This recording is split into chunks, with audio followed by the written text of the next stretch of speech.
Hey, welcome everyone. This is the 27th regular meeting of the Government Transition Advisory Committee. Today is Tuesday, January 14th, and we'll be here from 6 to 8 p.m.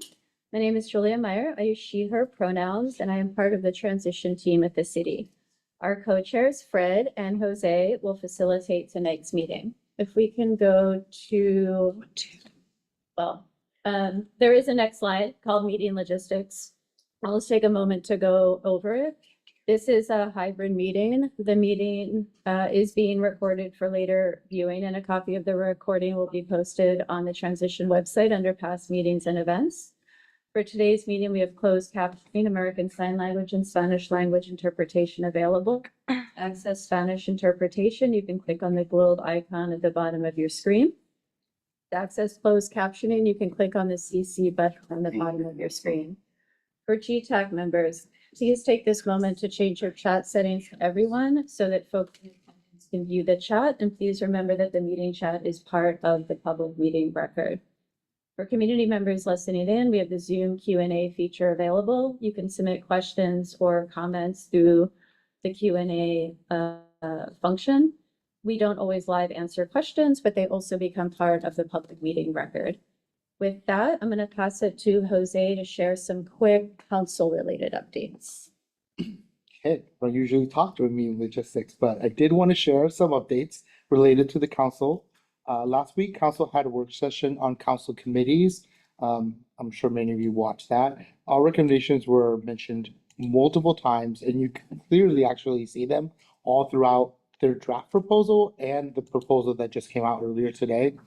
The committee creation item comes to council tomorrow, and Fred and I intend to offer a written testimony in alignment with the GTAC's assisting recommendations. Also tomorrow, council has an agenda item related to council staffing. Fred and I have signed up to testify on GTAC's recommendations related to increased staffing, and we've also submitted GTAC's previous recommendations as written testimony. And I know that Terry's also going to testify. Finally, we're in conversation with the council president about having time in a public meeting with council to discuss our recommendations further and more in depth, ask those questions. Since I know many of you have gone to council meetings since the beginning, and I know I have, and I've heard many other of you have, but everyone keeps getting pulled aside to be asked questions about GTAC things. So we might as well have a work session together to work on that. If you have any questions about these updates, please just email me or me and Fred, and as always, copy Julia, please. Next slide, I'll review the agenda. Great. Tonight's agenda, as always, committee business, public comment. We'll spend the bulk of our time debriefing the November election with the city's voter education contractor, the county elections division, and the city elections office. And then we have 15 minutes at the end of the meeting for an update from the GTAC work group considering additional recommendations. And we'll conclude with a review of our, as always. Next slide, please. Destiny is out of the country, but otherwise we expect full attendance.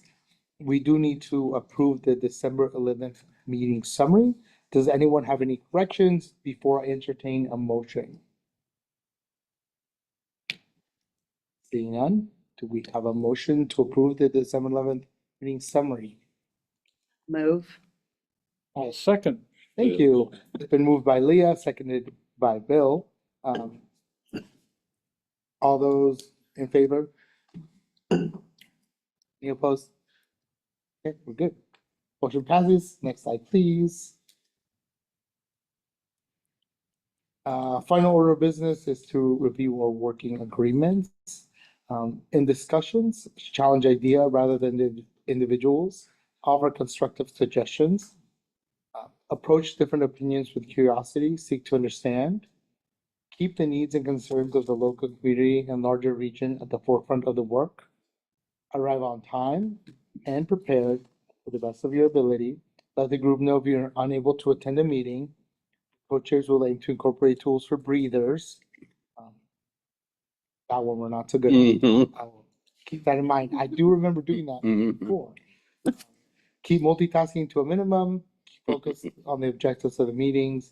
and utilize co-chairs to know additional topics for discussion by submitting topics in writing via email.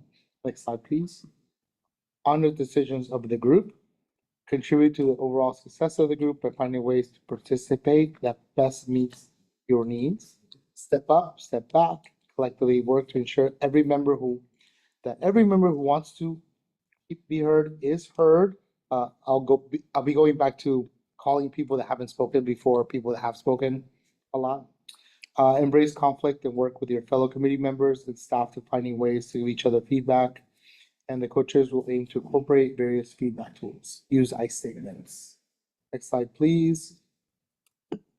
Julia. Thank you, Jose. This is the time we have held for public comment. Folks are asked to sign up ahead of time. Just gonna double check. We haven't had anyone sign up ahead of time, so I will do the awkward pause just to see if anyone is interested in offering public comment.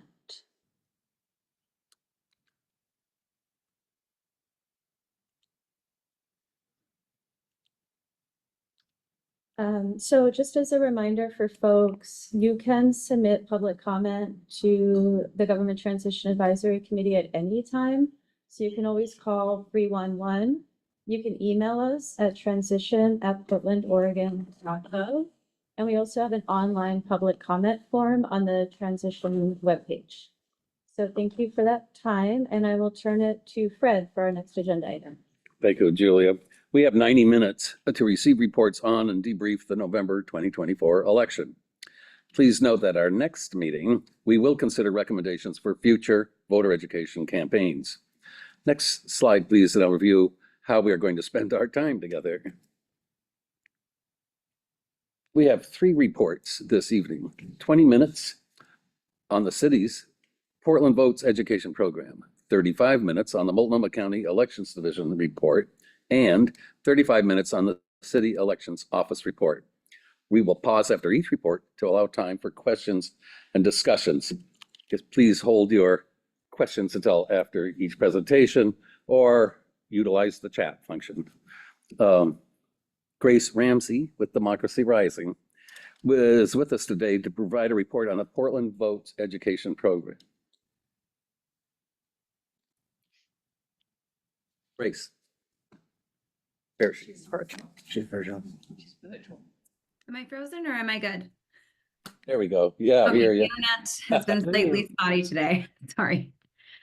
Hello, everyone. I'm happy to dive in. I believe there were some slides that I had. Perfect. You know, all that beautiful color, had to get it up on screen.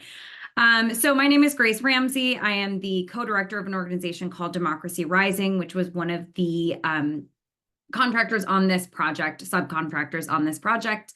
As a refresher for folks, this subcontracting and general team working on this was led by Portland United for Change, and with my organization Democracy Rising, as well as Hearts and Minds Communications. We can go to the next slide. All right, so I'm going to give sort of an overview of what our project was.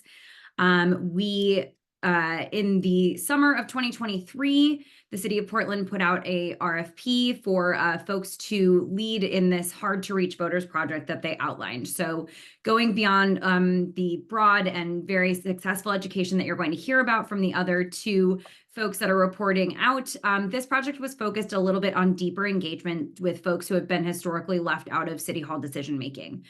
So really focusing on those audiences and finding unique and creative ways to reach them and ensure that that information was penetrating lanes of communication that are not utilized as much as they could be, or where there could be some potential mistrust, and having trusted messengers deliver that information would be better received. So that's overall what we set out to do. As you can see, we've been at it for a while now.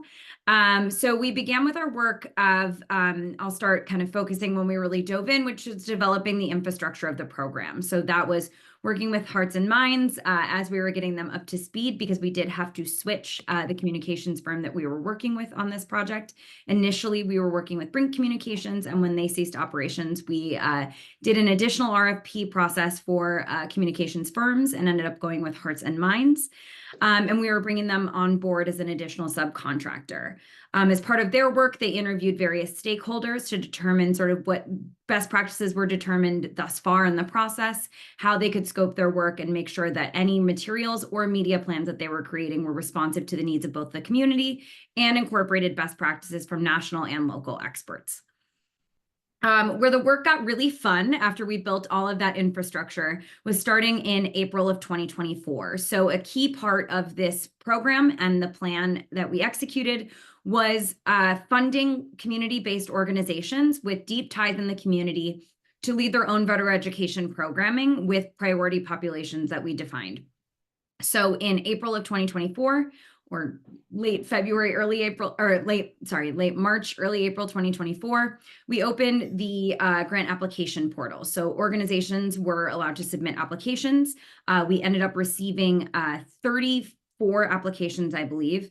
And for this grant program, we had $210,000 that we were able to give out. We gave this out in tiers of funding. And so those tiers were based on sort of the capacity of the organization and the reach that the organization had. So tier 1 was more based in direct voter contact. So folks who have the capacity to reach voters through means like canvassing or phone banking or sort of more broad means of outreach. These grants ranged from $30,000 to $50,000. And the basic thing that an organization needed to have is that outreach capacity, but also a citywide reach with paid staff, sort of a more established organization that was able to do that work and stand up that kind of operation. The second tier of grant was at the $15,000 range, and that was more geared towards culturally specific and community-based organizations who were able to stand up staff and sort of engage in the community on a regular basis. And the third was a communications grant at the $5,000 level range. And that was for a lot of community-based service providers or organizations where their focus of their outreach would be communications-based and not as direct in terms of contact with voters. So as folks applied for those various levels of funding, we received all of these applications. We put a team together of folks from the city transition team, from the city auditor's office, from the county elections office, and from our program team internally to review these 34 applications that we received. They were very impressive. I think the hardest part was that we couldn't fund all of them. While $210,000 is a significant investment, I could have seen us giving away millions of dollars to the brilliant plans that we saw put forward. It just wasn't what we were able to do. So with this team, we reviewed each of these applications, both for eligibility to receive funding, but then also based on their proposals. We kept an eye out for creativity and unique ways of reaching community members. And overall, we're really excited with the list that we came up with. I'm going to put a link in the chat to the folks that received funding, so you all are able to see that, except I may have just deleted or closed out that tab. If someone could help me, maybe that would be great. But we ended up giving out 11 grants to community-based organizations. So I'm going to put those organizations in the chat, or the link to see them in the chat. I know we've been able to present to GTAC from time to time, so you may be familiar with a lot of them. But we were really impressed with this list of folks, and we found that each of them played a really unique role in the goals of the program and the communities that we were hoping to reach. So in June of 2024, there was a full day onboarding training for these organizations. So every organization had a representative present. We did extensive training on ranked choice voting itself and how the election would work, a real deep dive into the policy. And from there, we went into what was expected out of this program. So that was 501c3 and 501c4 rules and the ways that we would need people to really be diligent in how they navigated those boundaries between election and campaign related activities and voter education, and that those needed to be very distinct. We also allowed for grantees to share plans and sort of their specialties, I would say, in outreach with each other. So each organization got to present their planning that they've done thus far with the other organizations and really get a feel for the different areas of coverage we were going to have and assess potential gaps as well. After that initial onboarding, we had our grantees dive in.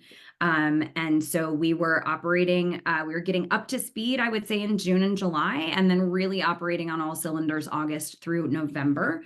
And I believe with that, we can go to the next slide. So this is an aggregate of all of our grantees, but basically we tracked our activities across every grantee organization by the activity that they were doing. And so this is sort of a snapshot of what we were able to achieve. As you can see, the most common form of outreach that our grantees did were presentations. I'm sure GTAC can attest to this. I know the city and county probably can as well. There was a real hunger to learn about what was going on in these elections, and people sought out our grantees to provide them with that information. I think that really underlines the trust that they have in the community and the way that those relationships brought folks to them. It was not necessarily all outreach. There were some people who were seeking help in from folks that either spoke the language that their community was looking to get a presentation in, or just somebody maybe who is from the area. But that was probably the most frequent thing that we did. The next most frequent is tabling at community events. One of the guiding principles of our work in this program is to meet voters where they are, both at the level of information that they started a conversation with, but also physically where they were. So that meant a lot of our organizations hosted events themselves and folded voter education into that process. So an example there would be Apano hosting their Jade Night Market. You know, that's an event with 15,000 people coming through, and having that voter education there naturally grabbed people in an event that they were planning to attend anyway, and really helped enforce that an election was coming up and that we were going to be voting a little differently this year. There's tons of examples of events that our grantees attended. I mean, Pride amongst them, but also a lot of back to school events, and a lot of back to school events specifically with various immigrant communities, where we are seeing a lot of mixed status households, where we are providing education to both kids and adults in those families who are able to either get the information in language in the way that they need it and then move forward, or for folks who are maybe voting for the first time and going back to school. So there's a lot of different ways that we were catching folks. You can see down the list a lot of the sort of expected stuff that you're going to see: social media posts, emails. But the two other things I want to highlight are the top, canvassing. So that's phones, doors, and I actually would include texting in that. And mock elections. I'll start with mock elections. Our grantees were able to access rankedvote.co. Thanks to the city, they were able to get a license free of charge where they were able to run mock elections. I will say they tracked everything very well. I know we did more mock elections than this, so you can rest assured that there were a lot of other mock elections that were done, but that was a great tool where even if you weren't actively running an election or a mock election, you were still able to show voters what a ballot would look like and introduce the concept of ranked choice voting to them in a context outside of politics, so that they could gain that confidence that they knew how to think in a ranked choice voting style, and then introduce it back to elections with that voter education pitch.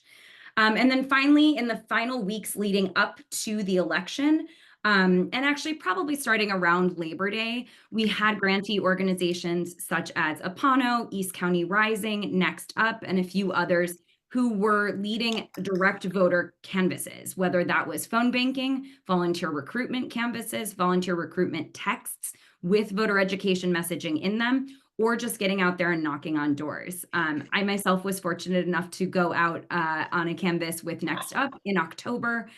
It was fantastic. It was really well run, and I was super impressed with their team and how engaged they were in the process.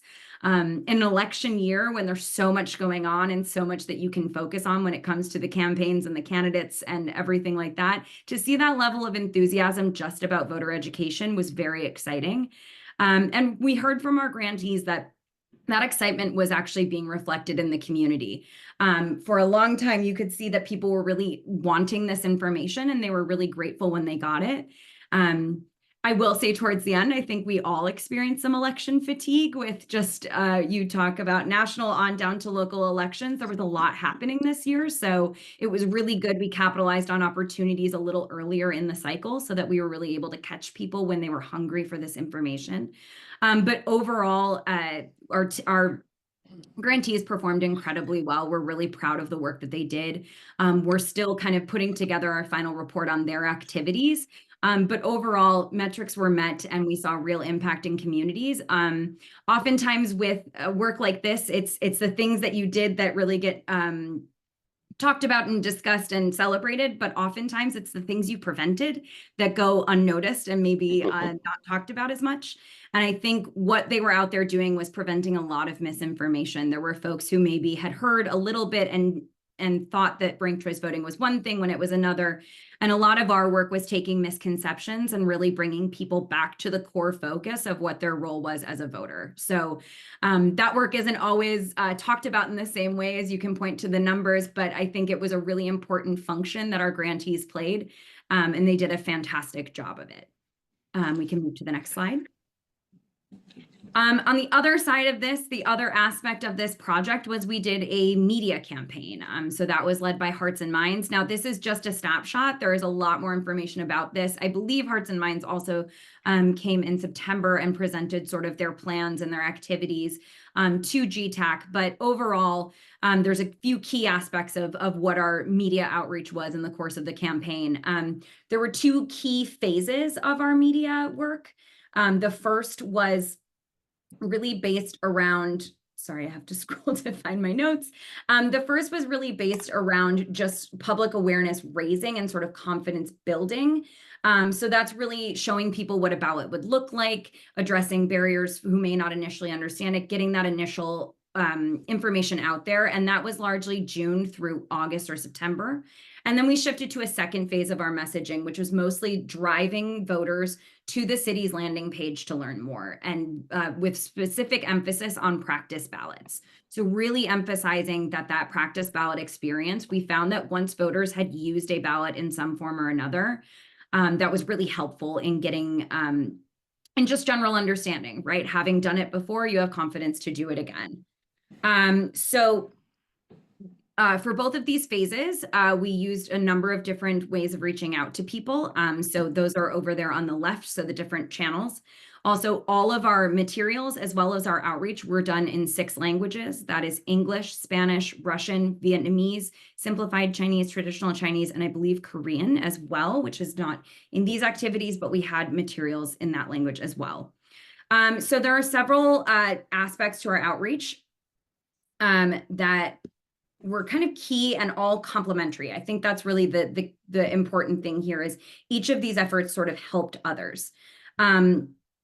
But I want to highlight some of the, I guess, highlights of these things. So the first is programmatic display.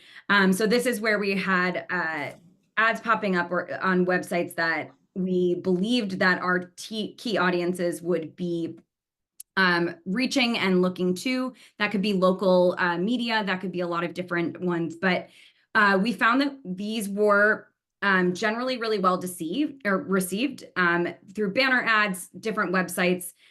They were a strong driver of traffic to the website, and it allowed us to build on that awareness that we had from our other campaign tenants like social media and things like that. So this, I forgot a word, platform, it consistently performed better than the benchmarks that Hearts and Minds had set for it. So that was really impressive. And that's across a number of different languages. So we were very impressed with that. The second I'll talk about is paid search. So that's, if you're searching a certain set of keywords on Google or something like that, really making sure that our content and trusted content was appearing first for folks using that. So not a surprise, 40% of those search impressions came in the final 2 weeks before the election when folks were really buckling down. But having that that feature already there and catching folks earlier in the cycle as well just meant that we were sure that we were using the correct search terms, and actually we updated them throughout the process to make sure that we were being responsive. So we're really impressed that we were able to capture that many. And these are things that the Hearts and Minds folks understand better than I do. But we had a click-through rate, which is people seeing those ads, clicking on them, and going to the Portland elections landing page or the Portland ranked choice voting landing page. It was 3 times the benchmark that Hearts and Minds anticipated. So what that told us is people really were hungry for that information. And when we put it in front of them, they often were excited to continue and click through and go see what else there was. Next and the last of our sort of digital and social media is Meta. So that's Facebook, Instagram, all those good things. And one thing that was exciting about this platform in particular is over 30% of the impressions that we had through Meta were in languages other than English. So again, we had those in the languages you see here. But we found that there was a lot of folks that were engaging and particularly in the language communities that we wanted to address. More than 1.3 million impressions coming off of Meta were in Spanish. 273,000 combined impressions were in Korean, Russian, Simplified Chinese, and Vietnamese. In this situation, ads in our languages other than English performed better than our English did in the sense of who clicked on the videos and who completed watching the animated videos we were showing them. So Meta performed very well for us in this situation. And the last thing I will talk about is we also were on radio. So from September 3rd to October 7th, we had 30-second commercial spots and interviews with on 2 radio stations. That's Jammin' 107 and iHeart, Jammin' 107 and Bustos.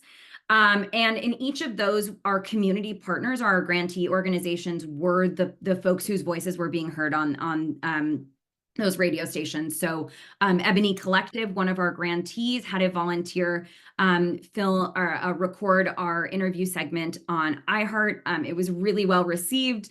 I heard feedback that the volunteer who had done it had folks coming up in the grocery store and saying, thank you for recording that. It was really useful. So very well received in the community. And then on Bustos, we had Latino Network take the lead on filming those interview spots and running those as well. So between the 2 radio stations, Bustos aired 157 commercial spots and Jammin' 107 aired 164 commercial spots during those times. So we heard great feedback on both and we're really happy that we were able to do that and that it was an effective tool.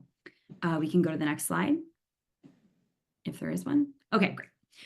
So it was I think overall we had a very successful project. There was a lot of factors going on in this election cycle. There was a lot of newness, a lot of anxiety about the election. I will say that is one thing we heard consistently from grantees, is that there was some level of curiosity, obviously, and gratitude when the information was presented, but there was a healthy skepticism in communities, and particularly in communities that have ingrained mistrust in either government or have a history of being marginalized. There was real concern about what these changes meant for the community. I think we anticipated that. I think we expected it, but that doesn't decrease the amount of challenge that it posed. So our grantees did a really great job of sort of working with people where they were.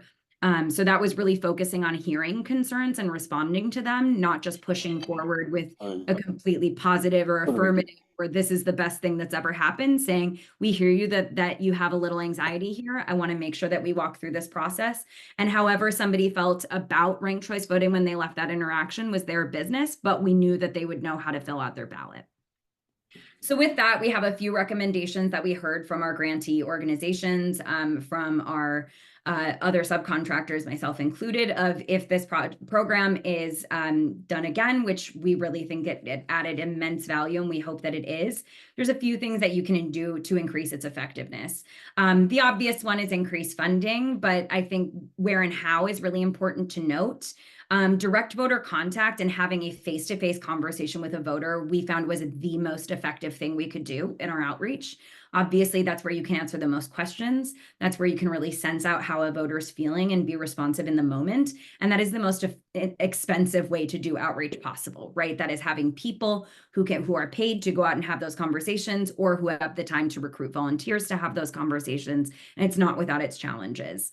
Also, there could always be more outreach both in the media and face-to-face. So, our media plan did a lot, and I think it was really impressive, but we lacked the funding to be able to, place ads in every community-based newspaper or in-language news outlet. So really focusing on that. Extended timelines, I think everybody would have appreciated an extended timeline, but specifically when it came to planning, I think in the future, launching this program earlier, even knowing, we didn't launch our direct voter contact until after the May primary, but having the chance to get those grantees in place so that as soon as that primary was over, we were able to move to the next phase would have been helpful. Defining outreach and education, how it can be done by 501c4 organizations as well as 501c3. There were a lot of stakeholders we couldn't engage with in this program who were talking to voters. And so being really clear on those rules of engagement moving forward. There's a lot of organizations that made endorsements that were out there talking to voters. And if we could have maybe done more crossover with making sure at least the voter education aspect of what they were doing was more effective, I think we could have done that, but we really wanted to stay in a pretty rigid 501c3 lane. So exploring what that may look like in the future would be helpful. Increased opportunities for collaboration. I think our organizations were often operating in their lanes, and I think we could have created more space for them to be operating in unison. And the last one, and I feel like pretty logical, but with a lot of community organizations citing mistrust being a really big barrier to this outreach, off-cycle engagement is where you're going to build that trust. A lot of communities feel that they're tokenized during election seasons and they're only talked to when there is something that they can vote for, their support that you need. And so building in that off-cycle engagement around elections and the democratic process in Portland could be a really good way to build that trust, and obviously see recommendation number 1 for how that will need to happen. But I think it's a really good way to think through the process. So I apologize. I went a little bit over time, or maybe a lot over time, but that is my spiel. Happy to take any questions. Thank you, Grace. We don't have time for questions. We want to get everyone else's information in. So again, go to the chat for any questions for Grace. And Grace, will you stay involved so that you can respond to those questions in chat? Appreciate it. Thank you. All right, I'll turn it over, the next slide, turn it over to Jose. Great. And now I will turn it over to Leah Benson with her Multnomah County Elections hat with us today to provide the division's ranked choice voting election recap. There will be time, maybe, for questions, discussions after Leah's presentation till 7:05. Leave as much time as you'd like to have questions for towards the end. Leah? Excellent. Thank you, Jose.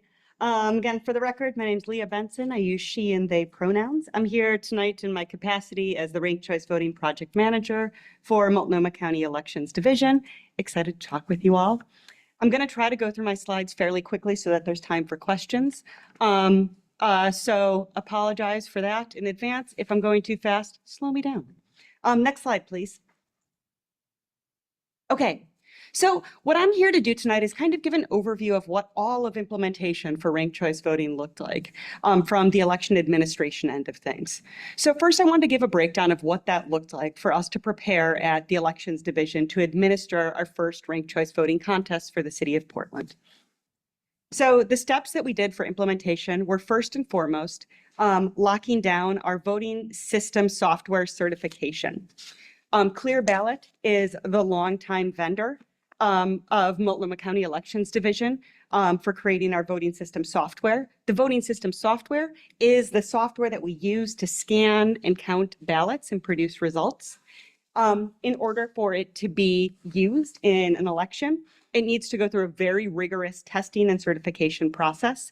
And so we needed to do a complete build of a ranked choice voting capable software that was capable of single winner and multi-winner ranked choice voting tabulation.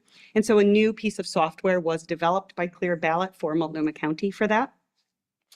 The second major piece that we took on for implementation was creating a Tri-County Intergovernmental Agreement, or IGA. Beautiful term. So what the IGA did is it allowed Multnomah County to be the central tabulator of all ranked choice voting contests for the city of Portland. Because though the majority of city of Portland lies within Multnomah County, there are small portions of it that are also within Washington and Clackamas County. And so we worked with the two other counties to put together an intergovernmental agreement so that we knew how we would design ballots, how we would share the ballot design with those counties, how we would receive them, how we would tabulate and then present results on behalf of all three counties. Then we moved on to the ballot counting and tabulation process, actually defining the rule set of how it was all going to happen, making it really clear so that everyone on our end knew exactly what we were doing. The ballot design next. Ranked choice voting brought a completely different layout to ballots than what we'd ever used before. So it meant creating an entirely new design with that grid style ballot that people have gotten used to now, with the 6 ranked columns and a very long candidate list. We worked really closely with a lot of groups from around the country, other jurisdictions, and organizations that are nonpartisan and seek to serve elections offices, such as the Center for Civic Design. And we followed their best practices with ballot design, including the instructions that were on there. Then we also prepared new recount and audit procedures. In the state of Oregon, any recount must be done by hand. And so we needed to prepare to be able to do that for any ranked choice voting contest. So we created completely new recount and audit procedures and spent quite a hefty amount of time practicing them, which was fun. For anyone here that was at what I call like RCV summer camp, it was enjoyable. Thank you again. So then we moved on to results reporting design and process. Results reporting was entirely different for ranked choice voting as opposed to first past the post, or plurality as it's called. And so we had to design entirely new reports and figure out the process for sharing them. And then finally create a new ballot adjudication process. Ballot adjudication, for folks that aren't familiar with that term, means what happens when we receive a ballot, we scan it through the system, but the computer is not able to precisely figure out what the voter meant. Perhaps they filled out multiple bubbles in one rank, or perhaps their overs weren't filled in clearly. Ballot adjudication is the process by which actual human being election workers will look at ballots in bipartisan teams to make sure that the voter's intent is understood and applied to the ballot. Okay, next slide, please. So speaking of results reporting, for this, results can be found at rcvresults.multco.us. I'm not going to walk through every single contest with the results. Yeah, because it would take a while, y'all. And also, I trust that you're great at going to this website and clicking through it and following up if you have questions from there. The things to note were that we built a separate site to host ranked choice voting contest results. Reason being, again, they look entirely different from other election results. Also, we wanted to produce a site where we could embed visuals. And so that meant having a separate site for that and to just have all the information that we possibly could. So with the results, we produced round by round complete tabulation for every single preliminary results update and final results report starting on election night. We released results on roughly the exact same schedule as with first past the post contests, the exception being that we only did 1 update on election night instead of doing 3 as with other contests. But then we produced results daily and then regularly up until certification on December 2nd, so that we were giving people exactly the data that we had when we had it. The other thing to note was that the results reporting for ranked choice voting contests was only available through Multnomah County's website. Typically, we would upload results to the election night reporting site for the Oregon Secretary of State. However, that site is not yet configured to be able to present ranked choice voting results, so they were only presented through Multnomah County, and people from Clackamas County and Washington County were also referred to this site to see results. Next slide, please. Speaking about the results, just a quick overview of how we presented them. We carefully studied what other jurisdictions were doing to present their results and found 3 different formats that we really appreciated. One, what we call the detailed tabular report. This report, I showed you the auditor one because it is the most simple, or a sample auditor one, but most of them are quite large because it shows the entirety of tabulation. It shows you all of the numbers in there and gave people granularity of detail. This is a report that we borrowed the format from New York City. It's what they used, and they got a lot of successful feedback on, and they worked really closely again with Center for Civic Design to put these together.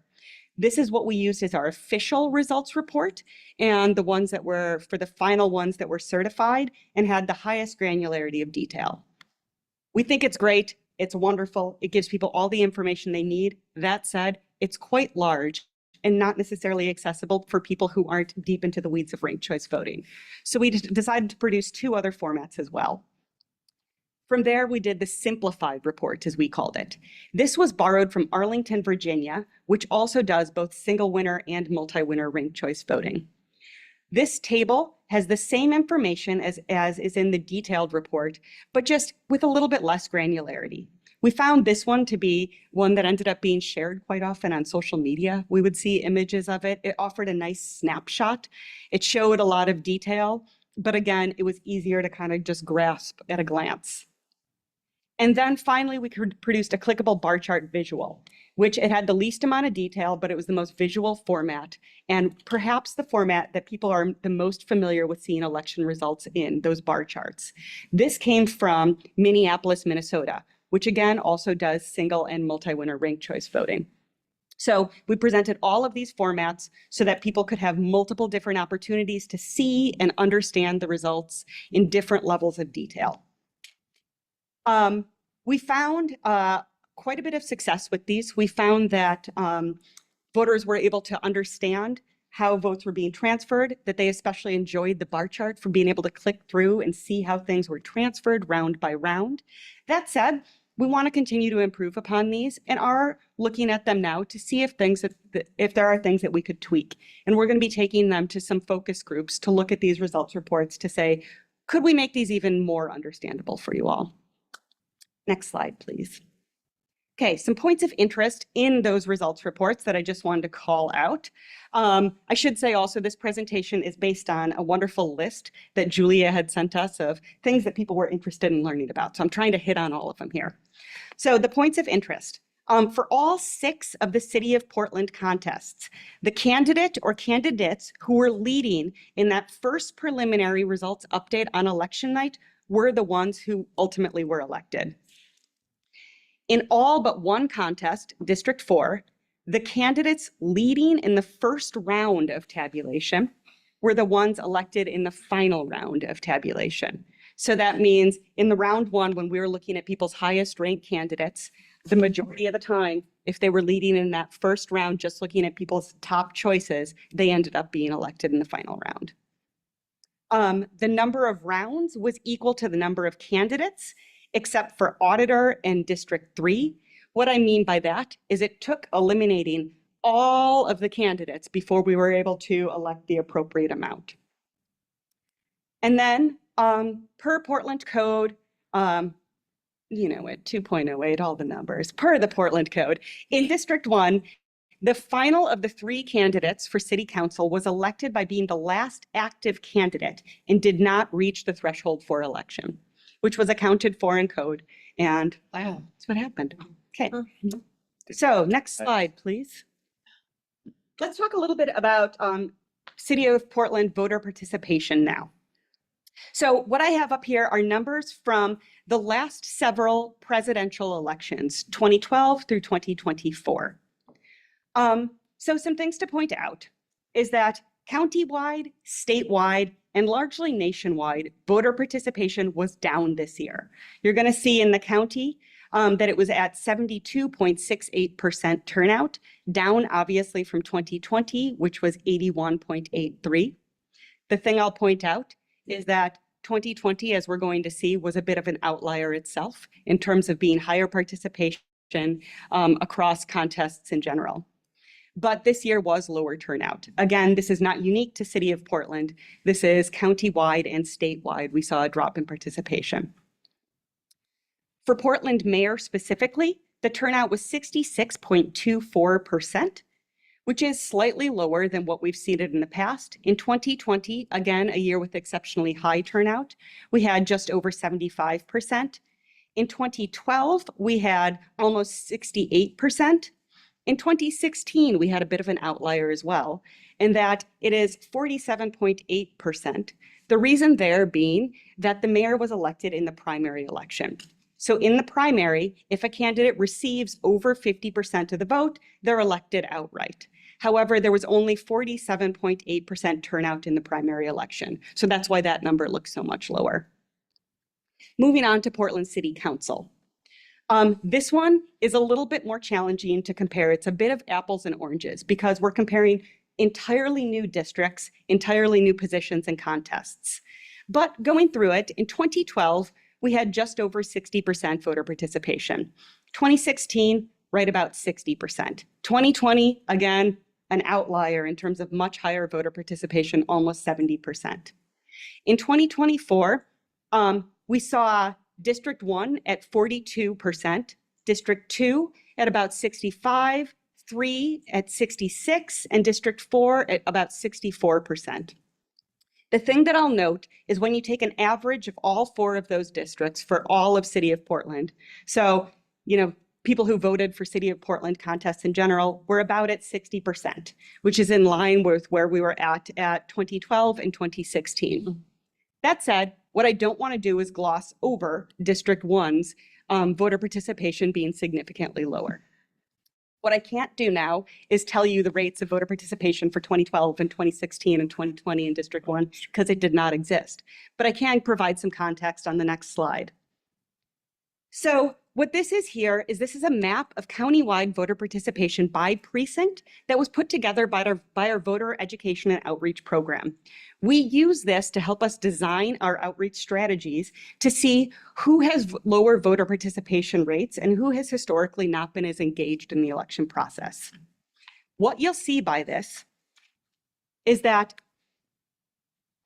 I apologize, I just lost my connection, but I think you can all hear me.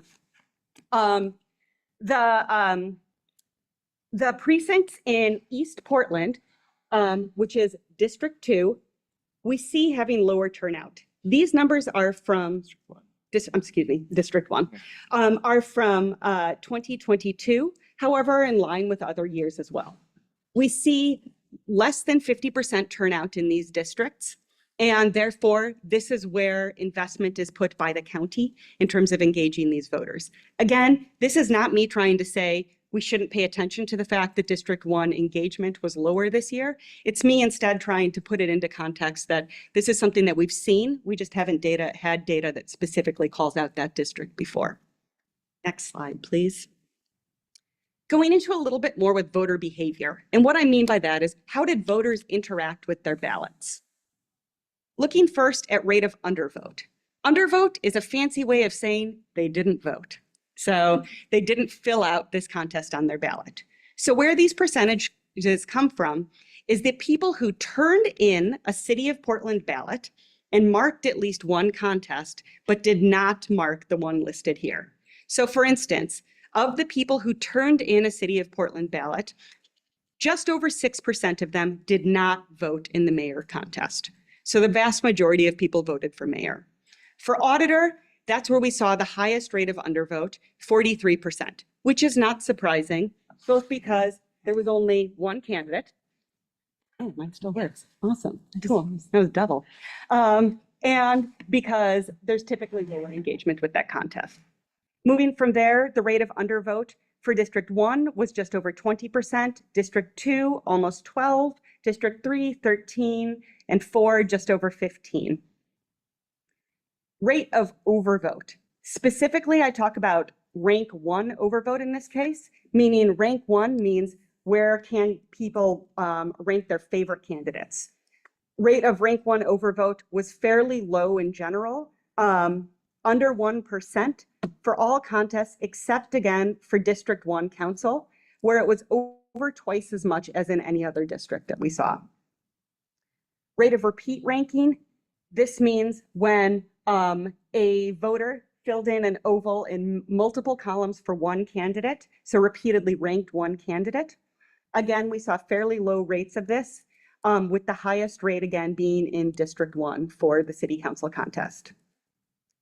And then the final data on this page is the average number of ranks used. And this is how many bubbles people filled in, how many ranks they used for each contest. So we saw 3 to 4 seem to be the most popular in there, with the auditor as an outlier again, because there was only one certified or one filed candidate, and then we had one extra ranking for a write-in, so there were only 2 ranks, which is why it's so much lower. But in general, we saw quite a bit of ranking engagement. People used 3 to 4 on average. It's real quick on Yeah. that. Oh, is that average sort of really, a lot of people voted just in the first column and a lot of people voted in all 6 columns. They weren't actually voting for 4 bubbles, I think, right? Or do you know that, or the other statistic, or? So in the ballot data report, there's a lot of granularity about this in terms of how many rankings people use. But what it's saying is like how many ranks they filled out. What I can tell you is the highest percentage of rank usage for every single contest was in 6. 6. So the highest percentage of people for each contest ranked 6 candidates. And again, I have a red box around it again to call out where we are going to continue to put voter education and outreach effort in District 1, because we did see the highest rate of voter error and the highest rate of undervote there. Next slide, please. When ballots were returned. I'm not going to go through all of the data here, but it's there for you to look at anytime to show we had lower or later turnout in this election. It's hard to say exactly what caused that. One thing I do want to draw people's attention to is that in 2021, state law changed such that we can now receive and process ballots that are postmarked on election day, so received up to 7 days afterwards. So there was not quite as much of a rush to get it in. That could have accounted for it. It's hard to say precisely what drove it, but it was later that we saw it. Next slide, please. How ballots were returned and where. Mail, Dropbox, library, and other, meaning maybe people dropped it off at an elections office or they filled out a ballot online. This one is a little bit all across the board. I don't think that this gives us meaningful data as it relates to ranked choice voting, to be honest. I think it shows different behaviors people have in general. You'll notice Dropbox is fairly low for this year. Yeah, as Jose is making a nice hand motion to show us all. Well, I can't say for sure, but my guess would be it's because of the incendiary device that was put in one of the drop boxes. So again, just some data to take in because people had requested it. I don't know that this relates at all to ranked choice voting. Next slide, please. So to sum it up then, how was this election different? We had lower voter participation. Was this impacted by ranked choice voting? It's pretty unlikely. I obviously can't say for sure. We haven't talked to every person to figure out why they didn't vote, but turnout was low across the county and the state. This was not unique to the city of Portland. Later voter participation, potentially. As I said before, there was also a change in law in terms of how and when people were allowed to turn in ballots, but it did appear more unique to Multnomah County to have later returns than other counties in the state. So it's potentially related to ranked choice voting, but again, that's not something that we can say concretely. Increased ballot adjudication. Again, this means looking at people's ballots to figure out their intent. So when they were scanned through, we couldn't immediately tell. Yes, the ranked choice voting ballot most definitely added complexity to the adjudication process and increased errors from voters. This is something that we knew was going to be the case and that we had planned for, and we will continue to plan for and bulk up our staffing with adjudicators so that we're looking at all of those bubbles and appropriately examining voter intent. And then finally, the other big change that hit us was a multi-page ballot. So we had 2 pages instead of 1. Yes, this was because of ranked choice voting, because the contests were just bigger and took up more space. Next slide, please. Want more data? There's a whole report for it. Like, feel free to dig in there, but I'm going to stop now. And hopefully there's some time for questions. Absolutely. Thank you, Leah. There's actually about 10 minutes till 7:05. So does anyone have any questions for Leah?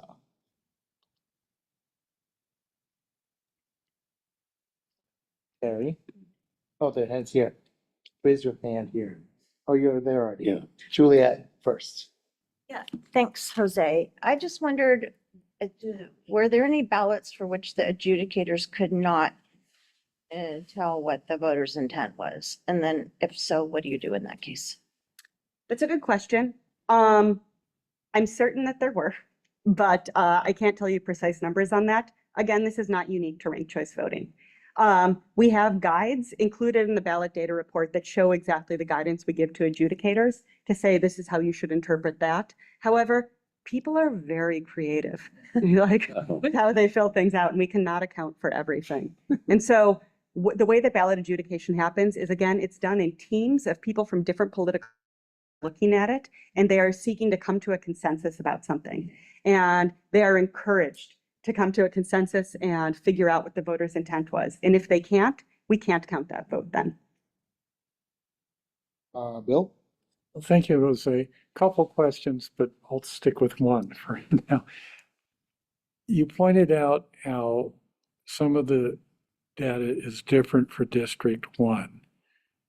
Do you or the county, are there opinions as to why? I think, I don't want to speculate too much. I think, again, this is based on historical trends too, that we see less engagement in that area. I think it also speaks to like putting a bit of my GTAC hat on with this, the reason that District 1 was created, I think, by the charter to give more attention from the city there, that it's historically underinvested in general. But in terms of why there were errors, I'm not going to speculate on that. Yeah. But interestingly enough, I went to two high schools out there and I asked them that question. And they said it's geography. Of the two classes that I was out, so maybe there were 25 kids in each class. Only 2 of the students had ever come downtown. So, I mean, I think that's sort of telling. So I think that there are all kinds of reasons, but I do think that geography does play a part. The access that you feel kind of like connected to your city. Lori? I was curiously on your page of points of interest, if any of those, how those compared to other cities, or if that'd been looked at, in particular, the one where you talked about that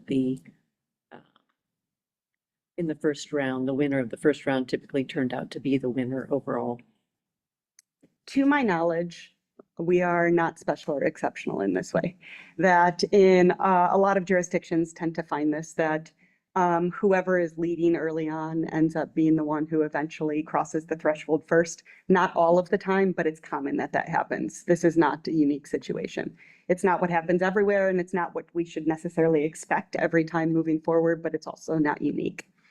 The ways in which Portland results were unique, that we're going to be looking more into and figuring out what we can do, is that we are an entirely 100% vote by mail jurisdiction in state, and we are the largest one to implement ranked choice voting, and especially multi-winner ranked choice voting as a mail-in voting state. The big difference here is that, like, we were talking to our counterparts in Arlington, Virginia, for instance, and we asked them about rates of voter error, and they're like, oh, we didn't see them go up at all. Like, no, like increased adjudication, nothing. And I'm like, how? Realized it's because they're going to their polling place, voters fill out their ballot, and then they put in their ballot to be scanned, and they can get an immediate note to say that there's an error. And whereas with ranked choice voting, with mail, vote by mail, people are filling out their ballots and then sending it in. And so while not astronomically high, we did have higher rates of voter error for that reason, being a mail only jurisdiction. And so, like, we're taking that into account. and figuring out, are there other touches that we could do to help voters once they have their ballot in their hand? Zach? I guess I was just looking at the voter behavior slide, which is assessing this year's, and I was just trying to think of like assessing trends of previous years with rate of undervote, and if there's a history of like a higher undervote for mayor race or city council races when you have a presidential election or anything along those lines. I mean, the other kind of related question on this particular slide is if you have a rate of undervote for the mayor race, which is citywide, divided by districts. Mhm. And if that gives us an idea that there was just a lot of distant, like basically skipped ballots for Portland oriented votes in District 1, for example. Like, is the 6% proportionally larger represented from District 1 or any other specific district, or is it universally like kind of balanced across the city? It's fairly well balanced. That's a data point that's in that ballot data report. Okay. That I don't know off the top of my head, but I can pull up those numbers to see. can We look do it have it up. broken down by district. Okay. Yeah. All right, thanks. James, did you have a comment? Yeah, I just wanted to kind of supplement Leah's answer to the last question from Lori. Just totally 100% agree with Leah.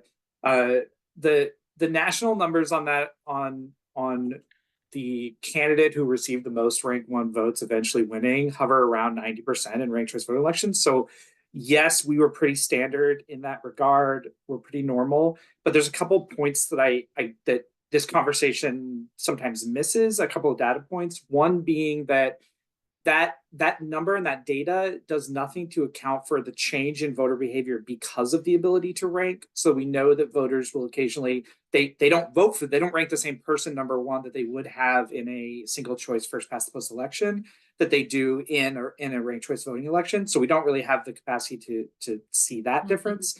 And the other thing is it doesn't really take into account proportional ranked choice voting, where even if you have in 100% of your proportional ranked choice voting elections, everybody who was ranked, 1 in the first round ends up winning. It is still an altered result from what you would get in a first past post election because of the changed mechanics of the election. So I just wanted to supplement that. Agree with everything else Leah said, but just those data points are often left behind in that conversation. So I wanted to get them in there. So, thanks, James. Terry, minute and a half, and the minute and a half to James. Your first slide was like the list of things that you did to get ready to go for this election. Looking ahead 2 years, how many of those things do you have to do all over again? And how many have we learned and are not, it's going to be a problem and maybe inexpensive? The good news is most of the things that we did do not need to be done again. We do not need to buy an entirely new software. We do not need to draft a new intergovernmental agreement. We hopefully do not need to draft new recount procedures, unless, Portland code changes for it. So most of the things we will not see changes. Again, we will revisit things like ballot design and results reporting formats to make sure that they're as user-friendly as possible. But the big, really time-consuming pieces, a lot of that does not need to be redone. And just quick follow-up, and the recount in particular seems just crazy to me. Are there things that state legislature might need to do to make everyone's job easier in 2 years? That they might need to do, I think, versus that we're hoping they will do. Yeah. We're in conversations right now, making some recommendations about how state policy could be updated to better account for ranked choice voting in their elections code. Jane? Oh, thank you. Leah, were you pleased with how it all came together, and were there any great surprises? I think it came together well. I think my measure of success was that people seem to understand and trust the results Yeah.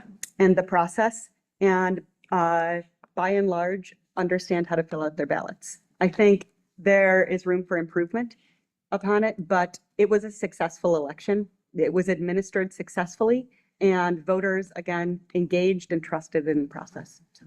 And that's my takeaway. I think there were many people that thought that there were going to be huge differences in voter turnout. Your data doesn't support that at all.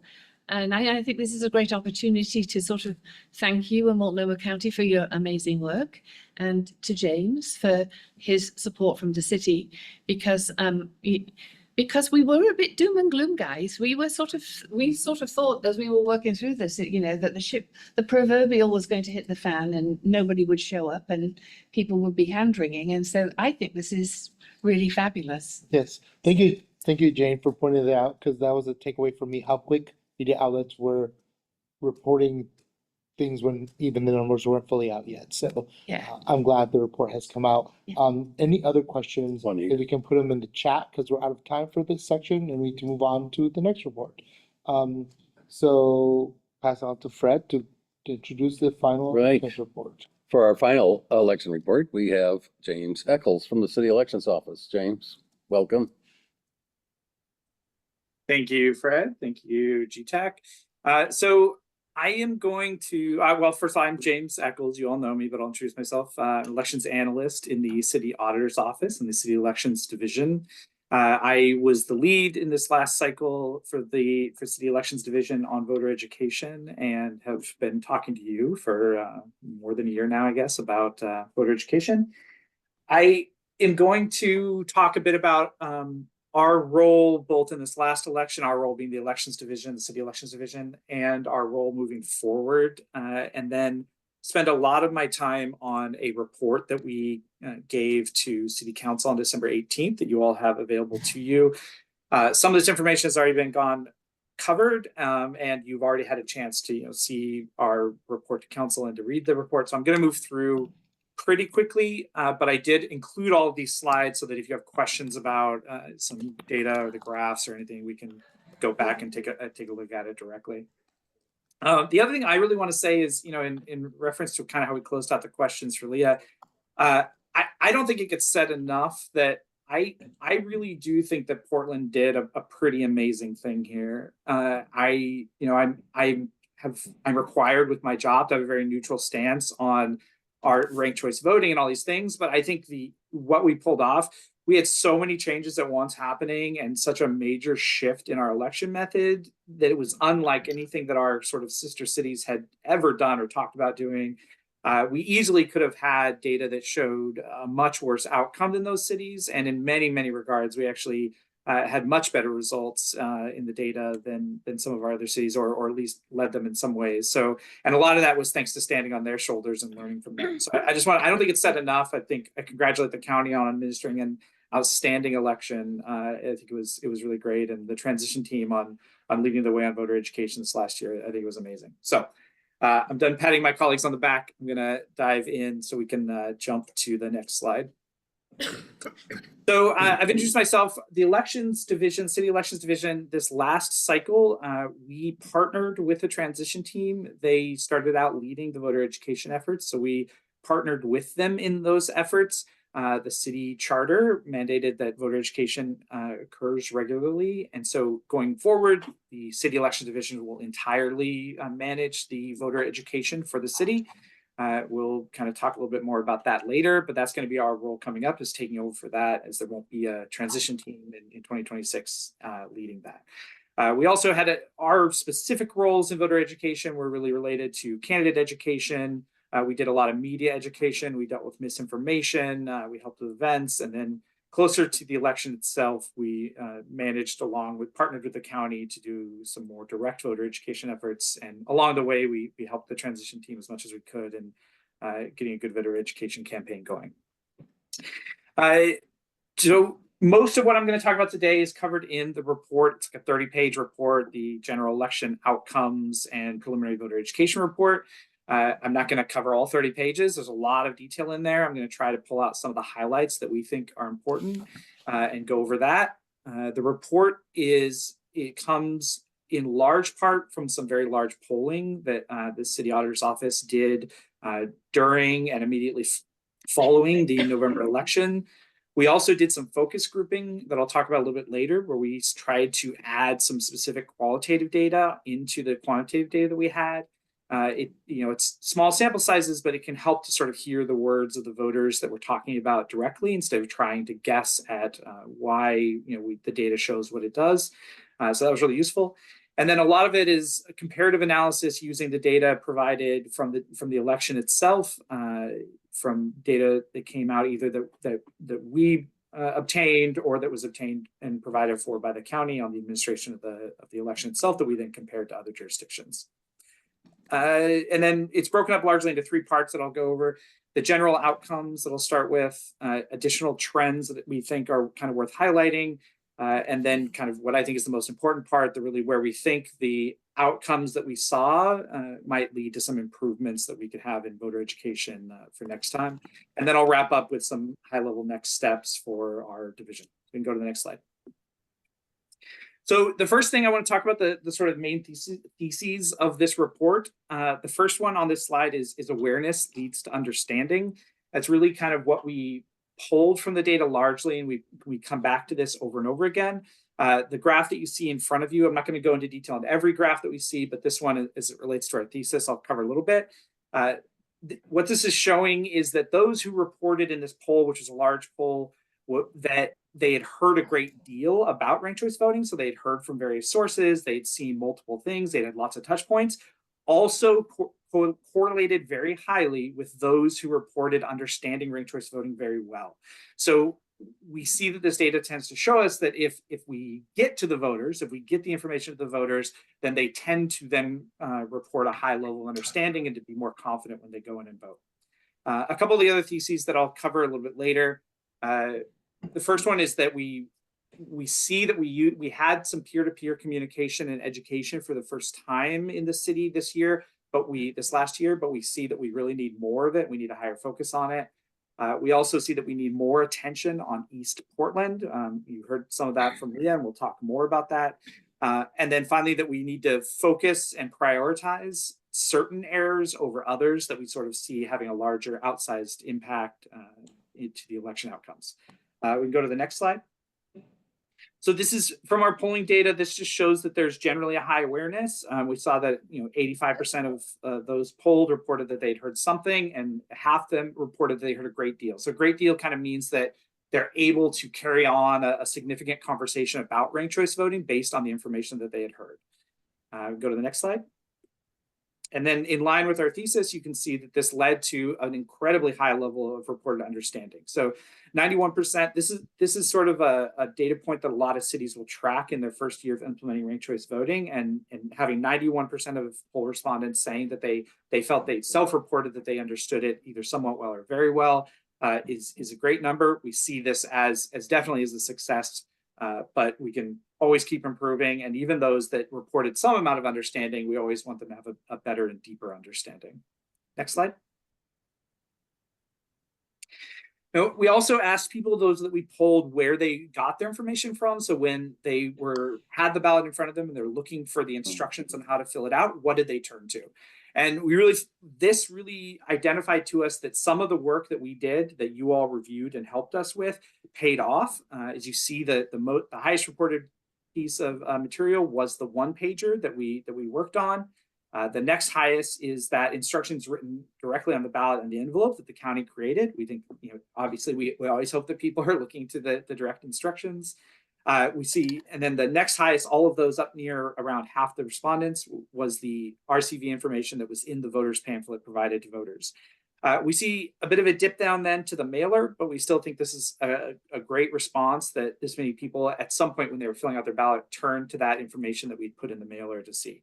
So having the top 4 pieces of material that voters indicated they turned to, all being material that was produced and provided by a government authority, we think is a big success. It shows that we're at least moving in the right direction, and we're not wasting our efforts. It's not we're spending hundreds of thousands of dollars to create this material that nobody's looking at. So we know at least that people are looking at it, and then we can start to fine tune what they see as opposed to worrying about trying to get it in front of them. We'll go to the next slide. So that's the first section for the general outcomes. And then I want to talk about some additional trends that we felt were worth highlighting. I'm not going to spend much time here because Leah really talked a lot about voter turnout already. So I'm going to go to the next slide. And then I want to talk a little bit about the impacts that we see in the data from the proportional ranked choice voting or the multi-winner ranked choice voting. You can click forward. This first graphic is something we actually borrowed from North Star Civic created this. They've got a great site on data, Stumptown Stats, and I just felt their graphic was so good, we wanted to borrow it. So I'm not going to go too into detail about what this means, but if you click forward again, you'll see the basic point of this idea is this is the number of voters who ranked somewhere on their ballot an eventual winner. So this is something that's kind of tracked in regard to, in a typical election, electing a single person in an election. If 58% of people voted for that winner, 58% of people now have somebody that they put on their ballot that is in office serving them. So this is sort of an indication that the idea of proportional ranked choice voting is that more voters will have done that. More voters will have someone in office serving them that they put on their ballot that they wanted in office. And so this is the expectation from the math, and we just see that this does generally track. This first thing is just that the people who actually voted, so it's just 74% people who voted, period. It's not all Portlanders. And we click forward one. This is an indication of those who were registered. So this includes all people who did not participate, and we know this was a low turnout election. So at least 46% of people in Portland who could have voted for an eventual winner. And we see that only one election in the last since 2002, that's what this data shows, would be higher than this, is above that 50%. So this is right up there at the top with our elections in representation based on the sort of methods of proportional ranked choice voting. Okay, we can skip forward. So the other trend we want to look at is the use of rankings. Leah, we can click forward one. Leah talked about this in terms of the average number of votes. We kind of took that same data that they provided, and we looked at it a little bit differently, but it's the exact same data that Leah had already provided. What we're sort of concerned about is our goal is to have people ranking at least 3 or more. We think that is a good goal to have for people feeling that people are valuing the use of a ranked choice ballot. They don't need to do all 6, but if they're doing 3, it's not a necessity. We're perfectly fine with people ranking 1, but this is just sort of a goal to have in mind. So that's what we're tracking in that first column. That's each contest and the percentage of voters who ranked at least 3 candidates. And then the second column is ranked 2+. I included that because the national data that's tracked looks at all elections, all ranked choice voting elections since 2004, and it does 2+. They're just looking at anyone who ranked multiple candidates, period, in a competitive election, which is one that has at least 5 candidates. And that's why I didn't include the auditor's race here.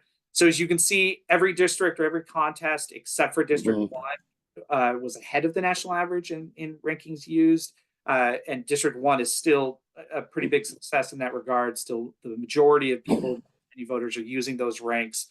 But we always want to make sure people can use as many ranks as they want. That's always our message. But we want the understanding to feel comfortable using more. We can skip ahead.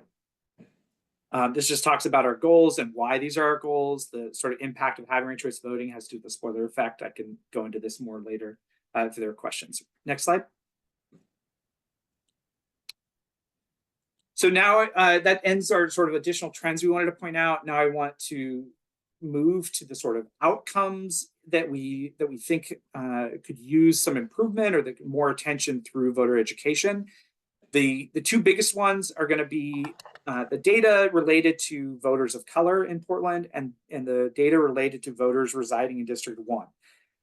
We saw immediately from our polling data that there was a discrepancy here. We saw that both of these groups were outliers in some regards that I'll get into.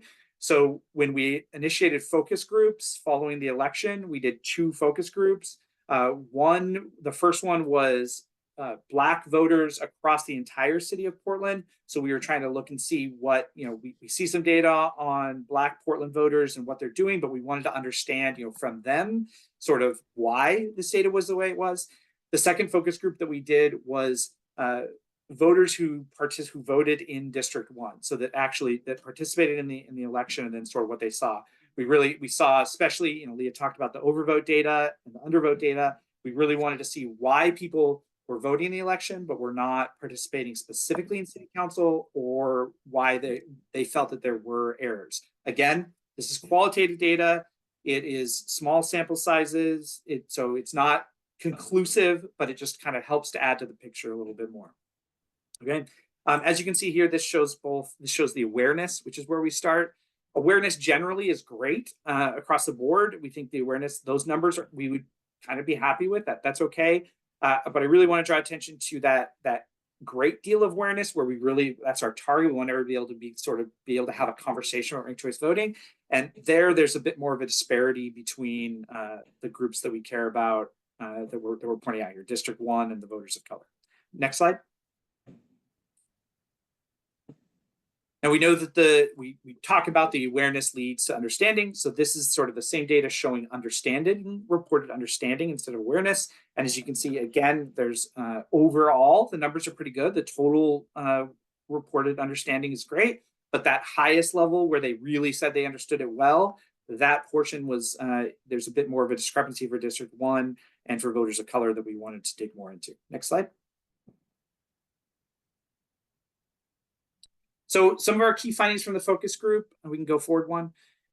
There's this memo we made available to you, and it's also available on our website, so you can dig deeper into it. This is certainly not all of the key findings, and there's lots of information there, but I want to draw attention to a couple. The first being that across the board, they sort of indicated that the benefits of ranked choice voting and the features of why we made this change were missing. So we heard over and over again that people, they got the message from us of the how-to, but they were asking for the message for the why. Now, I'm not adding a value statement to that. I'm not saying that is our strategy going forward. Simply that is something we pulled out. They really wanted to understand, why should I be ranking more people? Why did we make this switch?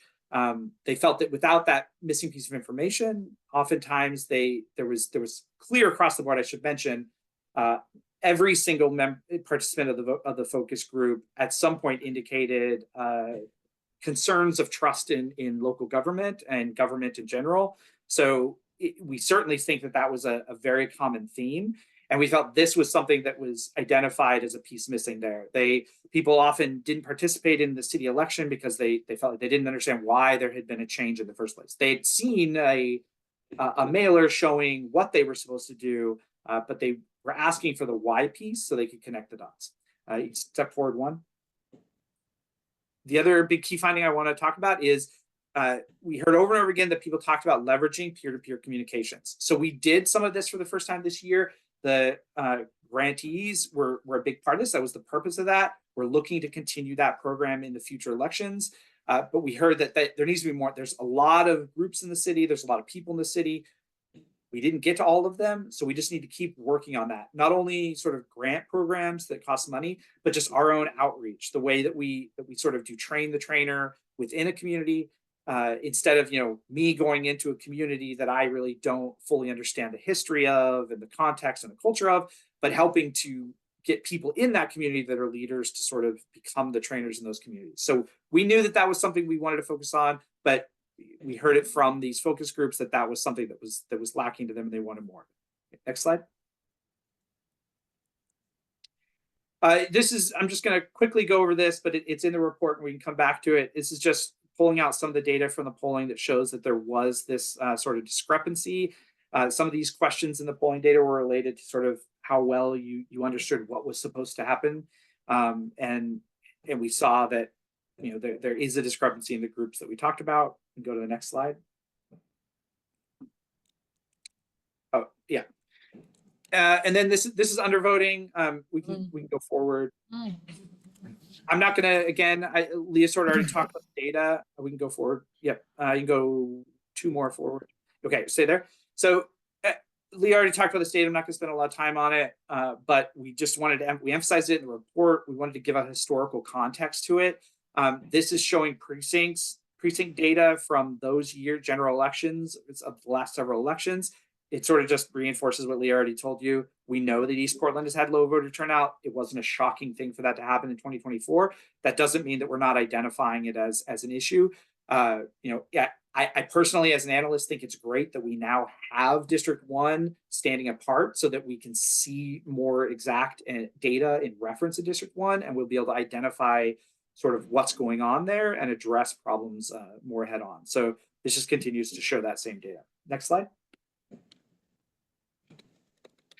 And one thing that we heard in the focus groups, we got this in the focus groups, we already were sort of suspecting it from the data, and many of you have probably heard it. This isn't going to shock you, but high candidates on the ballot was over and over again was something that was talked about as an issue. And I want to jump back. Bill, you had a question about if Leah was able to say why District 1, and I agree with Leah. We can't really, we don't have exact answers. But one thing that we heard over and over again across the board was this sort of there's a lot of candidates and we're not getting all the information for who these candidates are, what should we be doing. Just the number of them on a ballot makes it overwhelming in general, especially with a grid style ballot. So we've seen this, and you can step forward.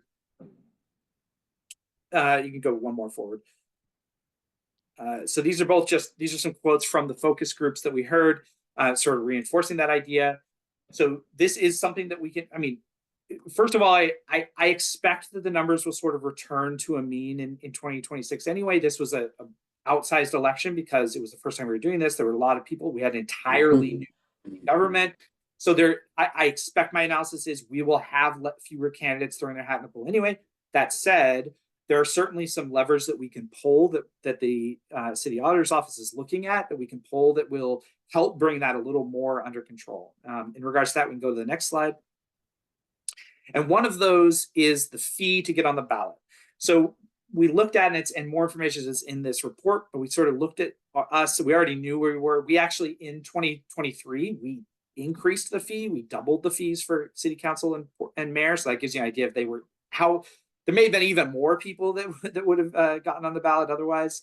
But we still are one of the easiest ballots in the country for a city our size to get onto. Now, I love ballot access. We all do. We want to continue to make it so that candidates feel like they can, go to the voters and have the voters deciding. But that said, there is a trade-off there. We need to have some sort of balance between, anyone can feel like that, it's as easy as stopping at McDonald's to jump on the ballot to, we don't want it to be too difficult. So this year, it was to become a city council member, it was either $75 or 500 signatures. And then we compared this to several other similar jurisdictions. We can step forward. So the first one, Seattle, it costs 1% of the salary of that office to run for city council, which is somewhere between $1,400 and $2,000 to get on the ballot. That's just to get on the ballot. The next city. San Francisco is $500 or 1,000 signatures. So it's a big step up, double our signature count or far, far more money. We can step forward again. Denver is only signatures, which it is generally, we only had one candidate in everyone who ran this last year. There's only one candidate who filed by petition signatures. So it is generally considered a much more difficult process in general than just, ponying up some amount of cash. So Denver being, a lower signature count, but because there's no monetary option, it makes it more difficult to get on the ballot. And then the last one is Minneapolis. So Minneapolis is a special case. Not only, they're much higher monetary value, so it lends itself to the point that we're cheaper. But Minneapolis actually went through this exact thing when they first implemented ranked choice voting. They implemented ranked choice voting. They had a ton of candidates. They saw a lot of feedback about the level of confusion on a ranked choice ballot with a ton of candidates. So they also did some analysis, felt that they were one of the lowest major cities in the country for getting on the ballot, and they increased their threshold. And then they reported in the subsequent years that they saw the number of candidates coming under control and reducing, and they felt that it was a successful step. So it's a city that has been very similar to us in many regards, and they have taken the course of action that we're talking about and seen some success. Okay, next slide. I don't need to explain to you what an overvote is, but just as a primer, and I'm not going to talk a lot about overvotes because Leah already sort of did, but overvotes, there's a section on it entirely because we know that, you know, I don't remember if you said this specifically, Leah, but we definitely think that there, of all of the errors that occurred, you know, we should have been understanding that it was the most important error from the beginning, because it's the only error that sort of completely removes your vote from the equation. So knowing that that is true, and seeing how often it happened, we definitely want to take an approach to better understand it, do some more analysis into how other jurisdictions may be dealing with this, and what we can do. Being, you know, vote by Minnesota, we have different strategies than many of the other places that implemented this, but we can still take some strategies. Next slide. And this is you already saw this data on Leah, so I'm not going to go into it, but just indicating, yes, we know that District 1 is higher in these regards. We know that it's something that we want to address and deal with. And next slide. Great. So that's the report, the focus grouping. I'm happy to answer questions about that in a minute, and you can dive through in deeper in the report and all that. I want to go over some very high level things that we're talking about that are upcoming. The first one, you can click forward. We have a new council, a new city council. So our first thing is going to be getting to know them and engaging with them. There's going to be a number of ways that our office is going to look to do that in 2025.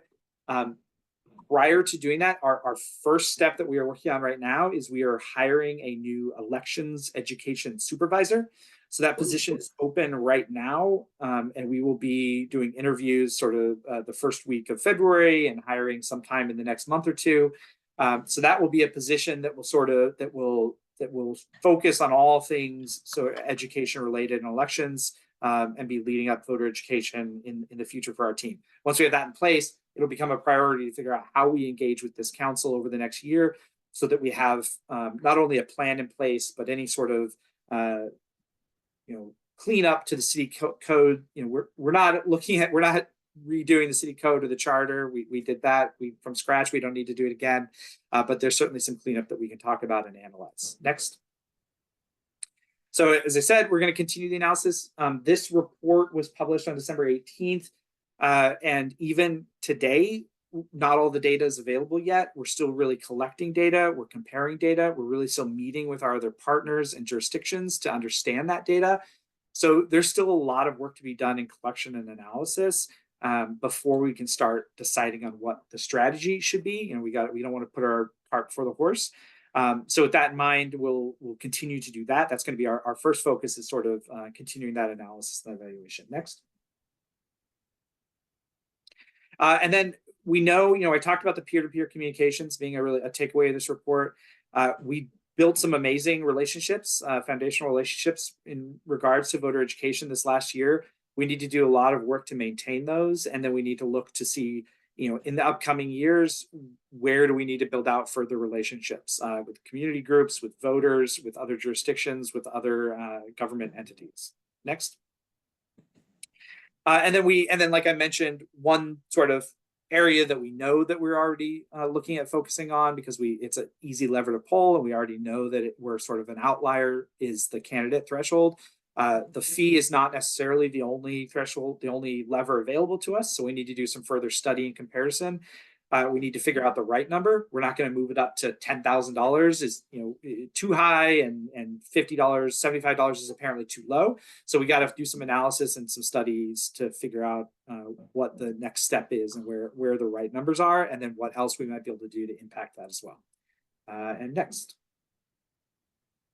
Thank you, James. We do have some time for questions. Hey, thank you, James. Any questions? Hands up on the. Let's see. Well, there we go. Juliet.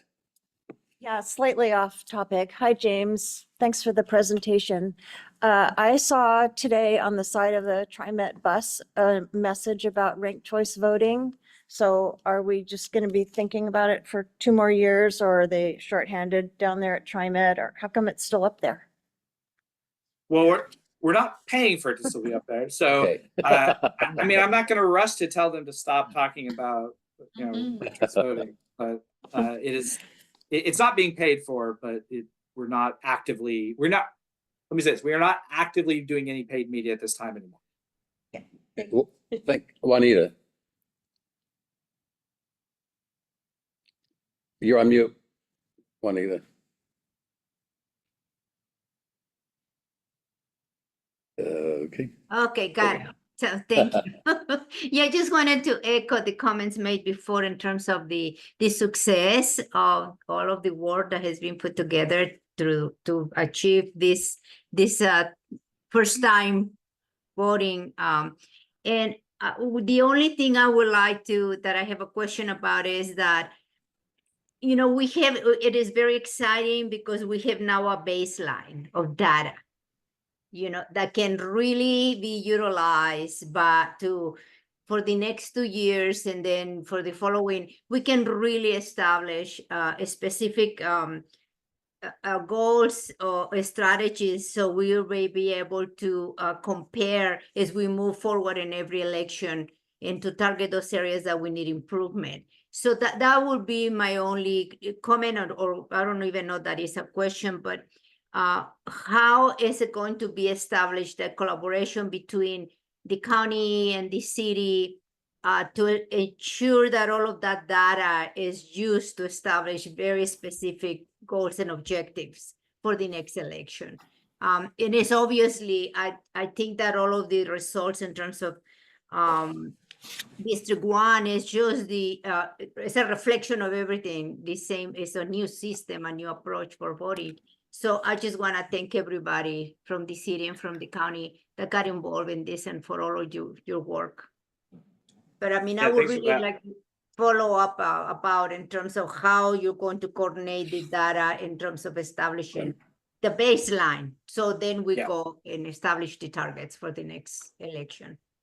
Yeah, I think that's a great point. It's really important to understand this is our very first election. So that's why you see in the report a lot of our comparisons are to other jurisdictions in the first election that they ran, but it's not always exactly comparable. So we're capturing as much as we can sort of the process and the data, so that when it comes time in 2026, we can sort of repeat a lot of this.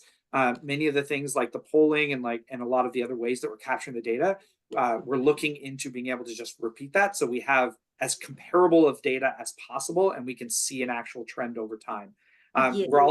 We've created on our website, county has a similar but slightly different version of maps that show this data that can show both prior elections, so you can see history, but we're going to continue that. Now that we have the district data, we can really start to dive in deeper into voter turnout and sort of voter participation data.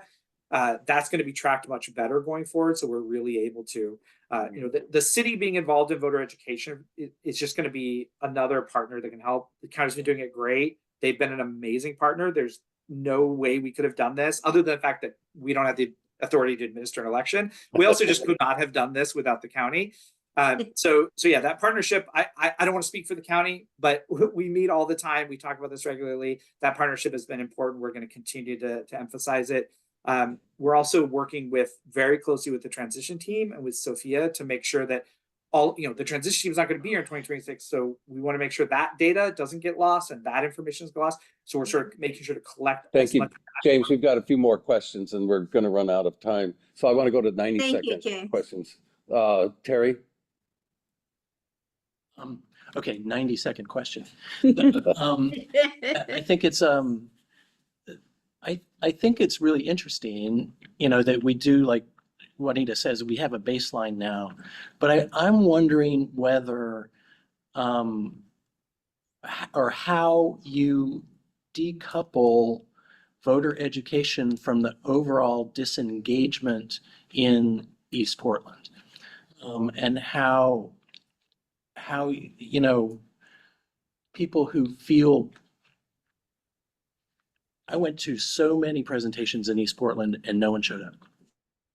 very few people showed up. And if we're going to rely on peer-to-peer sort of things to move voter education, the whole engagement system in the city needs to be better. And the voter education is just swimming upstream. So. Comment or question? James, a response? No. Just to sure, I obviously can't speak for the entire city's engagement plan. There is one. They are doing an entire citywide engagement plan. But that said, you're right. We definitely have to look into, and that's what we're going to be spending the next year and a half doing before we start doing this again. Is looking into how we can engage, not just throwing more money or more bodies or more whatever at it, but understanding how we can better do it to get that engagement. Maybe maybe events aren't the right approach. Maybe there's something else that will get at them that falls along that peer-to-peer line. Bill, you have a question. Sure. Fred, I've asked a question prior. I will. Amy did. Amy should go before me.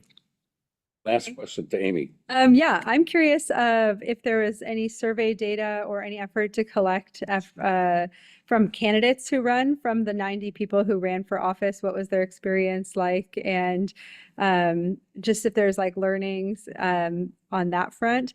And then also the small donors election. I don't know if this seems outside of the scope of your guys' work, but just curious generally like where that fit into this analysis.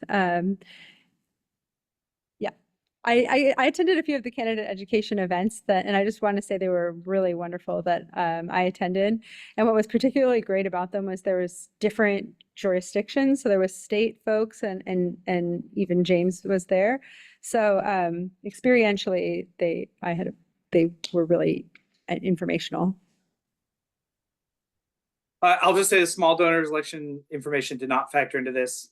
It's separate. It wasn't part of what we were doing with this report. They do a report of their own each after they'll do a 2024 election report. So you can look to them for that and their website. And then as far as the candidates, we have some data that we've collected, a lot of just, information, tons of emails. They obviously interface with, we act with them all the time. But I do like the idea of some kind of survey or something. So maybe we can look into something more a standardized qualitative approach to getting candidate information. Thanks. Thank you, James. Thanks to all of our presenters this evening. A lot of information to absorb. Again, there's written reports to refer to. The voter education subcommittee will be having its last meeting. And I'm now turning soon. We'll talk about that in a bit. I'm going to switch gears now and I'll turn it over to Jose to introduce our next agenda item. At our last meeting, we approved a motion to create a short-term work group to consider additional recommendations for adoption. Members were asked to submit proposed recommendations, and the work group did meet last Friday. The goal for today is for us to provide a brief update on that meeting and take any feedback from anyone else, what you have to say about what we did. The work group will reconvene in late January and will present its final work to the full GTAC at the February meeting. Next slide, please. Okay, the work group is currently drafting 4 recommendations. I'm just going to provide a really high-level overview of the recommendations we talked about. First, finding savings in the new form of government. The idea is for the city, through a public work session or other means, to begin to identify savings that were anticipated in the new form of government that has a more centralized administration, redundancies, and the like. Second, commit through a written action plan to implement identified priorities in the budget and finance staffing and budget process transition report. Long title. The GTAC has previously endorsed the report's findings and recommendations, and this recommendation is meant to ensure that the city actually follows up with the report. Third, establish a code commission. The idea is for the body to rethink city codes in entirety for the new form of government. Council has expressed some interest in the idea. There's some of us during the discussion that felt like patching up an old code for a whole new system of government was not the best way to go about things, and this is to speak to that. And fourth, clarify responsibilities and improve the city's approach to advisory bodies. This recommendation will include an acknowledgement of the expense of those who served or serve on advisory bodies and include the need for standardized practices. We can now open it up for any direction, questions that folks want to offer for those of us in the work group. Bill, is that new hand or old? hand? Well, that's an old hand, pardon me. You're an old. You are. Older. Any questions, comments? Anything else you'd like us to think about?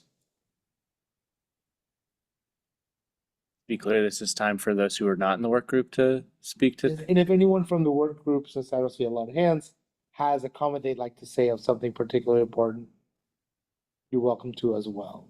Yeah. Putting my GTAC hat back on. When this was brought up at the last meeting, I was hesitant about the idea behind it, but I think in the past month, I've especially heard so many community concerns and questions related to the first two recommendations about highlighting the savings from the new form of government and like identifying how they're implemented in the budget, that I'm really in support of making those two recommendations in particular. Zach? Two comments. One, I think I would recommend very generalized bounds around the defining savings and not going into like a whole lot of weeds. Like think about, you know, the opportunity of having centralized call center and leave it at that, or whatever it might be, right? Like let's not get into what really should be something that a CBAC or like some kind of community budget advisory committee would do. And then I'm keen on 4, obviously. You know, I think we have from our own personal lived experience, opportunity to make some suggestions, but also I have heard word that the state is interested in also mandating a little bit more of standardization around these. And so I think there's an opportunity to potentially learn a little bit about what they're demanding or directing local jurisdictions and helping conform our recommendations around uplifting that standardization. Thank you, Zach, and thank you for calling out the not going so much into the weeds, which will be right in line with how we've done things in the past. Yeah, okay. Perfect, thank you. I'm gonna call Juanita first, because Thank you. I just wanna say that I appreciate and I understand the need to be concise in the recommendations. On the other hand, I think that in terms of the budget and the recommendations from the transition budget process report and staffing and finance and all of that, I think that there is an area that will impact every single aspect of the city administration process. So to me, is like, and we had this discussion within the group, that we need to look into what those areas that are more, how can I want to say it, that have an impact is a more general rather than going into little pieces. But for example, in the budget, the report has very specific recommendations, and I know we're still working with this. This is going to be a lot of work and a lot of discussion to come out with something that makes sense. But I think it's really critical that we're very specific about actions, and rather than just give generalities, because generalities can be taken any direction, you know, and people can interpret it then in any different way, many different ways. So I think I will advocate that when we make recommendations are very specific, are measurable, and we have a way that, yes, they have to be action directed, that it's not just, well, we want to recommend that, for example, make savings, but like we talk about the savings being specifically in the staffing area, because part of the report addresses some of the number of different positions that in many cases are not filled, or there's too many of them and there's not really clarity about what every one of those positions does. So So anyway, I just want to share that with the group because this is some of the conversations that we're having within the group. And we are, of course, not everybody agreeing, but it's a good, very good process. Thank you, Juanita. Fred? Thank you, Jose. I would just draw our attention to, I think it was a memo from either the mayor and or the city administrator about efficiencies that they're going to be looking for. This all falls under the rubric of future opportunities. And so if we could just make sure that everybody's had a chance to look at that and how they're seeking to find efficiencies in the de-siloization process. So without specifics, we at least should be able to synchronize with the ongoing efforts that we can commend mightily. And I will say, since I've seen more hands up, if anyone else has a hand, please put it up. But I think Juanita says this right.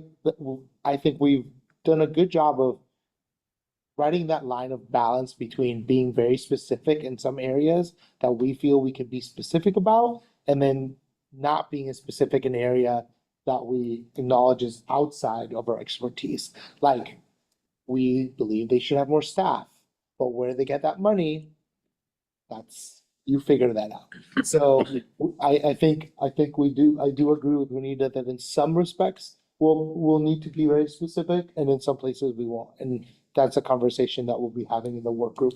And if anyone who's not in the work group wants to come and have that conversation, you're more than welcome. Are there any other comments regarding this or the work group or anything else we might want to see covered that we maybe didn't mention? Bill? Well, just a quick comment. What you just said about, for example, recommending additional staff, but not trying to figure out where you get the money. I think that's a real good to anticipate that you'll get some pushback and have that as a response. Amy? Maybe just trying to get 2 bites of the apple here, but we already made community recommendations around building community engagement to be systemic to the city. But I wonder if there's a way we can include it one more time here, like, since this is just an addendum, like, that's just seriously, we mean build systemically community engagement, or just adding it on here, even though I recognize that we have made it elsewhere, but since we're making additional recommendations. Yes. Yeah, thank you. And I know engagement has always been on the forefront of everything we do. And I've actually grown to say that I feel like an engagement body more than anything else. We do all these other things, but the bulk of our work has really been around engagement. And I would argue that even most of these recommendations have come out of engagement we've done. Like Leah said, she keeps hearing about 1 and 2, and that's why now she really wants to push it forward. I can point to so many of the recommendations that we put throughout the time we've done together, and having come out from some kind of engagement we did. So I think that would be appropriate for us to talk about that.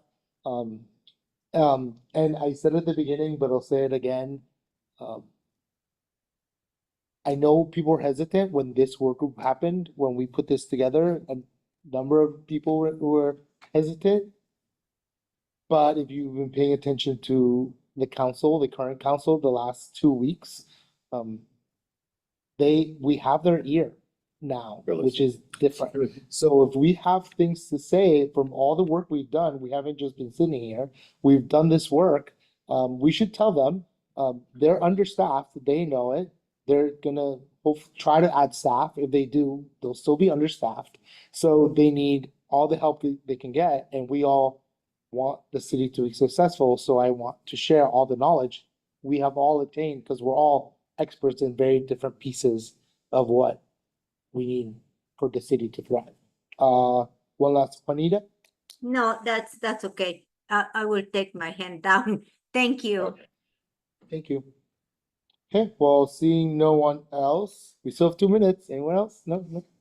Okay, I'll pass it to Fred. All right. The recording of this meeting will be posted on the committee's website.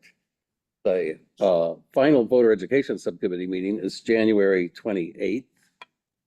At that meeting, the subcommittee will consider voter education recommendations. So if you're interested from this meeting's discussion, please join us again, January 28th. We are working on scheduling the late January work group meeting on additional recommendations. If you haven't completed that doodle poll, please do so tonight. Just everybody, how you doing with that, Julia? I'm waiting on a couple of you. Aha. The next full, the next full GTAC meeting is February 11th. Is there any further business to come before the Government Transition Advisory Committee this evening? If not, we are adjourned. Woohoo! Wow. That's a lot of 6 minutes info. early. You wanna come over?